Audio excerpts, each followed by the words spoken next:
I didn't want to believe it. Hell, I still don't want to believe it. But the evidence is too overwhelming, too sickeningly real to ignore. It's not a conspiracy theory anymore, it's the truth. And if you're reading this, then I'm already too late to stop what's coming. It started, for me at least, with chemtrails. You've heard of them, right? Those thin, white lines that planes leave behind in the sky.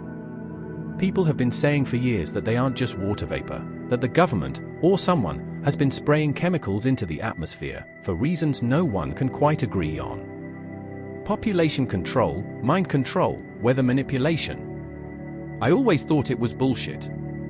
I laughed at the conspiracy nuts who spent their days looking up at the sky, counting the trails. But then I found something. Something I wasn't supposed to find. I work in data analysis for a third-party research group. Mostly boring stuff, tracking weather patterns, monitoring environmental data, nothing exciting. A few months ago, though, I was assigned to a project that involved analyzing flight paths and atmospheric conditions. Basically, I was supposed to be comparing where planes had flown with air quality data. Routine work. Except, as I went through the data, I started noticing something strange.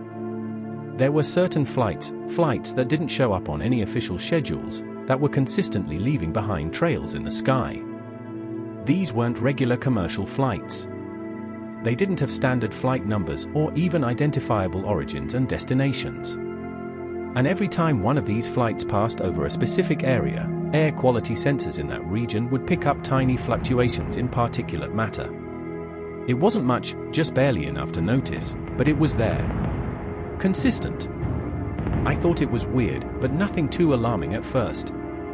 Maybe some kind of military exercise or high-altitude testing. But as I dug deeper, I found more anomalies. These planes didn't follow the same routes as commercial jets. They crisscrossed the country in erratic patterns, flying lower than typical passenger jets, and often at night. And they weren't just appearing in one area, they were all over the country, sometimes in places where no major airports were nearby. I brought it up to my supervisor, casually, like it was just an odd blip in the data. He told me to drop it. He said it was probably just classified government work and that I shouldn't dig too deep. That's when the alarm bell started going off in my head. I couldn't let it go. I started cross-referencing the flights with reports of strange weather patterns, unexplained illnesses, even spikes in mental health issues in the areas these planes flew over. And the more I looked, the more connections I found. It wasn't just air quality that was changing after these flights. It was people. There were accounts scattered in forums, hidden in the deep web, of people who lived under these flight paths who had started experiencing changes. At first, the story seemed like the usual crackpot nonsense. People claimed they were getting sick, losing sleep, hearing strange noises at night, even seeing things that weren't there. Hallucinations, I figured. Paranoia. But then I found the videos. The first one was from a man who lived in rural Montana, off the grid. He filmed himself rambling about planes flying low over his property, leaving trails in the sky that didn't dissipate. He claimed the trails lingered for hours, eventually sinking down toward the ground.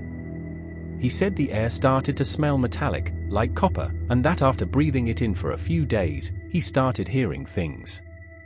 Whispering. Like voices on the wind. The video cut to footage of his home, a rundown cabin in the middle of nowhere. The sky overhead was crisscrossed with white lines, the sun barely visible through the haze. The camera jerked as he panned it around, showing his property, and that's when I saw them. Figures. In the distance, moving through the haze. They weren't human. They were tall, lanky, with limbs too long and movements too jerky. At first, they seemed like shadows, but as the camera zoomed in, you could see them more clearly.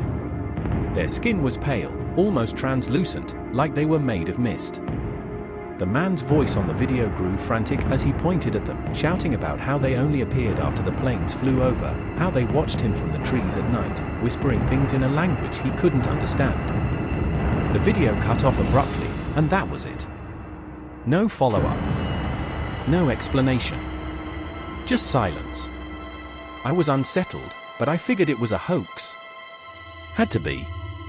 But then I found another video. And another. Different people, different places, but the same story. Planes flying low, strange trails in the sky, followed by changes in the environment, and then them. The figures in the mist, the whispering. It wasn't just happening in rural areas. Some videos showed suburban neighborhoods, city streets, even playgrounds. The figures weren't always visible, but you could hear the people talking about the same things. The air felt heavy, strange shadows at the edge of their vision, whispering that wouldn't stop. I tried to tell myself it was a trick of the mind, mass hysteria, people feeding off each other's paranoia. But deep down, I knew something was wrong. I started seeing the patterns in the sky myself. The trails lingered longer than they should have, twisting and spiraling like spider webs. And then, one night, I saw them. I had stepped outside to get some air, trying to shake the unease that had been building in my chest. The sky was clear, but the air felt thick, humid. And then I saw the plane, low, much lower than it should have been. It wasn't making any noise. Just gliding silently overhead, leaving a trail behind it that shimmered in the moonlight. The air changed. That's the only way I can describe it. It felt alive, buzzing, vibrating, like the atmosphere itself was charged with something unnatural. I turned to go back inside, but that's when I saw them. At the edge of my yard, barely visible in the mist that had started to roll in. Figures. Tall, thin, their limbs too long for their bodies. They stood there, watching me. No faces, no features, just dark silhouettes in the mist. I ran inside, locked the doors, pulled the curtains closed. But it didn't help. I could hear them outside, moving around the house, whispering. They didn't speak in words I could understand, but the sound crawled under my skin, slithering into my thoughts. That was 2 days ago. I haven't left the house since. I don't sleep anymore. Every time I close my eyes, I hear them, closer now, like they're inside the walls. It's not just chemtrails. It's not about weather control or mind control. They've been preparing us. Changing the air, conditioning us to accept what's coming.